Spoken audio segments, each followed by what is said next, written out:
ये कहानी मैं दाइमा के पॉइंट ऑफ व्यू से बताने जा रही हूँ। ये बात 2018 के मार्च की है। मैंने तब एक यूनिवर्सिटी में बीएस के फर्स्ट सेमेस्टर में एडमिशन लिया था और मैं अपना सामान लेकर यूनिवर्सिटी के हॉस्टल में शिफ्ट हो रही थी। मेरे घर से यूनिवर्सिटी का फासला तकरीबन 1.5 घंटे का था, इसीलिए मैंने हॉस्टल में रहने का डिसाइड किया।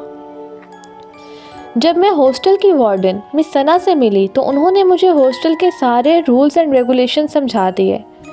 फिर कुछ इम्पॉर्टेंट बातें बताने के बाद वो मुझे मेरा रूम दिखाने के लिए ले गई। मेरा रूम नंबर 10 था और वो 2nd फ्लोर पे था। वार्डन ने मुझे बताया कि कुछ दिन के लिए मुझे उस रूम में अकेले ही रहना पड़ेगा जब तक और लड़कियां वहाँ नहीं आ जाती। उसके बाद वार्डन ने मुझे रूम की चाबी पकड़ाई और रूल्स हमेशा फॉलो करने की ताकीद करके चली गई। वार्डन के जाते ही मैं अपना सामान उठाकर रूम में एंटर करने ही वाली थी कि तभी मुझे पीछे से किसी की आवाज़ आई। मैं पीछे मुड़ी तो मैंने देखा मेरे साथ रूम से एक लड़की निकलकर मुझे हाय कर रही थी। वो लड़की दिखने में फ्रेंडली लग रही थी, इसीलिए मैं उसके पास गई और उसे हेलो बोला। मैंने उस लड़की से कहा, हाय, मेरा नाम दाइमा है और तुम्हारा नाम क्या है? तभी वो लड़की मुझसे बोली, मेरा नाम सुहाइमा है। और बताओ, क्या तुम्हें हमारा हॉस्टल पसंद आया? तभी मैंने उसे मजाक करते हुए कहा, हॉस्टल तो अच्छा है, पर मुझे लगता है यहाँ की वार्डन हमें यहाँ बिल्कुल मज़े नहीं करने देगी। और ये सुनकर हम दोनों ज़ोर ज़ोर से हंसने लगे। जल्द ही सुहाइमा और मैं पक्के वाले दोस्त बन गए। हम हर वक्त एक साथ ही रहते थे। लाइब्रेरी में एक साथ पढ़ाई करना, जिम में एक साथ वर्कआउट करना और थक जाने के बाद मज़ेदार गप्पे मारना। हर जगह एक साथ जाना और बैठ के यहाँ वहाँ की बातें करना। मुझे ऐसा लगने लगा था जैसे मुझे अपने बचपन की बिछड़ी हुई बहन मिल गई है। हमारी दोस्ती इतनी पक्की हो गई थी कि कभी वो मेरे कमरे में और कभी मैं उसके कमरे में जाकर सो जाते थे। एक दिन मैं अकेले अपने कमरे में थी और अपने फ़ोन पर कभी इंस्टाग्राम और कभी फेसबुक चलाकर टाइम पास कर रही थी कि तभी अचानक मुझे कॉल आने लगी। मैंने देखा कि ये मेरी हॉस्टल की वार्डन का फ़ोन था। मैंने फ़ौरन ही फ़ोन उठाया और कहा, हेलो मैम, कैसी हैं आप? उन्होंने मुझे हाय कहा और कहा मैं ठीक हूँ और मेरी भी तबीयत पूछी। फिर उन्होंने मुझसे कहा, दाइमा, मैं तुमसे मिलकर कुछ बात करना चाहती हूँ। मैं थोड़ा कंफ्यूज हो गई और सोचने लगी, ऐसी क्या बात हो सकती है जो वार्डन मुझसे मिलकर करना चाहती हैं। मैंने फ़ोन पे ही उनसे पूछा, क्या हुआ मैम, आप किस बारे में मुझसे बात करना चाहती हैं? तभी वार्डन ने मुझसे कहा, दरअसल कुछ लड़कियां हैं जो मेरे पास आकर तुम्हारे बारे में कुछ बता रही थी। उसी टॉपिक पर मैं तुमसे कुछ बात करना चाहती हूँ। ये सुनकर मुझे बहुत हैरानी हुई और मैंने सोचा, मैं तो एक नॉर्मल सी लड़की हूँ जिसका किसी से भी कुछ लेना देना नहीं, तो ये वार्डन को मेरे बारे में कौन लड़कियां शिकायत लगा रही हैं? मैंने वार्डन को कहा, ओके मैम, आप वेट करें, मैं आ रही हूँ। नीचे जाने से पहले मैं सुहाइमा के पास आई और उसको बोली, अरे यार, मेरे साथ एक बार वार्डन के पास चलना, पता नहीं कुछ लड़कियों ने उनको मेरे बारे में क्या शिकायत लगाई है। तभी सुहाइमा ने मुझे कहा, अभी मैं बहुत बिज़ी हूँ, मुझे कल एक असाइनमेंट जमा करवानी है और अभी मुझे बहुत काम है।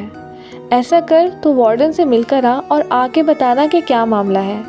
मैंने सुहाइमा से कहा, ठीक है, चल तू अपना काम कर, मैं ही बात करके आती हूँ वार्डन से। उसके बाद मैं अकेली ही वार्डन से मिलने नीचे चली गई। जब मैं वार्डन के पास पहुँची तो उन्होंने मुझे कहा, आओ दाइमा, मैं तुम्हारा ही वेट कर रही थी, तुमसे एक बहुत इम्पोर्टेंट बात करनी है। आओ हम बैठ के बात करते हैं। हम पास ही पड़ी चेयर्स पर बैठ गए। बैठने के बाद वार्डन ने मुझसे कहा, दाइमा, क्या तुम्हें हॉस्टल में कोई प्रॉब्लम हो रही है या तुम्हें कोई ज़हनी तनाव है जो तुम्हें अंदर ही अंदर खाए जा रहा है? वार्डन के ऐसे अजीबोगरीब सवाल सुनकर मैंने वार्डन से कहा, नहीं मैम, ऐसी कोई बात नहीं, लेकिन आप मुझसे ऐसे सवाल क्यों कर रही हैं? और वो लड़कियां कौन हैं जो आपको मेरे बारे में गलत चीज़ें बोल रही हैं? तभी वार्डन ने मुझसे कहा, माफ़ करना, मैं तुम्हें उन लड़कियों के नेम तो नहीं बता सकती। उन्होंने तुम्हारे बारे में क्या बोला है वो मैं तुम्हें बताती हूँ। दरअसल अभी तक 3-4 लड़कियां आके मुझे बता चुकी हैं कि जब से तुम यहाँ आई हो तब से तुम अकेली अकेली रहती हो। तुम किसी से भी बात नहीं करती और हमेशा खुद से ही बात करती रहती हो। तभी मैंने वार्डन से कहा कि आप क्या कह रही हैं मैम? मैं ज़्यादा किसी से बात करना पसंद नहीं करती, लेकिन मेरी भी एक दोस्त है रूम नंबर 9 में जो लड़की रहती है। मैं बस उसी के साथ टाइम स्पेंड करना पसंद करती हूँ और वो मेरी बहुत अच्छी दोस्त है। उसका नाम सुहाइमा है। वार्डन ने मुझे कहा, ऐसा तो हो ही नहीं सकता। मैंने वार्डन से कहा, नहीं मैम, आप खुद चलकर सुहाइमा से पूछ लें, हम बहुत अच्छे दोस्त बन चुके हैं। उसके बाद मैं वार्डन को लेकर 2nd फ्लोर पर चली गई। जल्द ही हम रूम नंबर 9 के आगे आ गए और मैं डोर नॉक करने लगी। मैंने 2 मिनट तक लगातार सुहाइमा के दरवाजे पर नॉक किया और ज़ोर ज़ोर से उसका नाम भी लिया, लेकिन उसने दरवाज़ा नहीं खोला। मुझे लगा शायद वो कहीं वॉशरूम तो नहीं चली गई। तभी वार्डन ने मुझसे कहा, मुझे पता था कि कोई भी ये दरवाज़ा नहीं खोलेगा, क्योंकि यहाँ पिछले 2 साल से कोई भी नहीं रहता। उसके बाद वार्डन ने अपनी पॉकेट से एक चाबी निकाली और रूम का दरवाज़ा खोलने लगी और अगले ही पल रूम का दरवाज़ा खुल भी गया। जब हम अंदर गए तो मैंने देखा वो कमरा एकदम खाली था। वहाँ बस एक पुराना बेड और टूटी हुई चेयर पड़ी हुई थी और ढेर सारे मकड़ियों के जाले लगे हुए थे। मुझे ये सब देखकर बहुत बड़ा झटका लगा और मेरे जहन में बहुत से सवाल आने लगे। तभी वार्डन ने मुझे कहा, अब बताओ दाइमा, कहाँ गई तुम्हारी दोस्त? सुहाइमा तुम्हारी दोस्त तो क्या किसी की भी दोस्त नहीं बन सकती, क्योंकि अब वो इस दुनिया में ही नहीं है। 2 साल पहले स्टडीज़ के प्रेशर की वजह से सुहाइमा ने इस रूम में सुसाइड कर लिया था और तब से ये कमरा बंद ही है। ये सब सुनकर मैं बहुत ज़्यादा शॉक हो गई।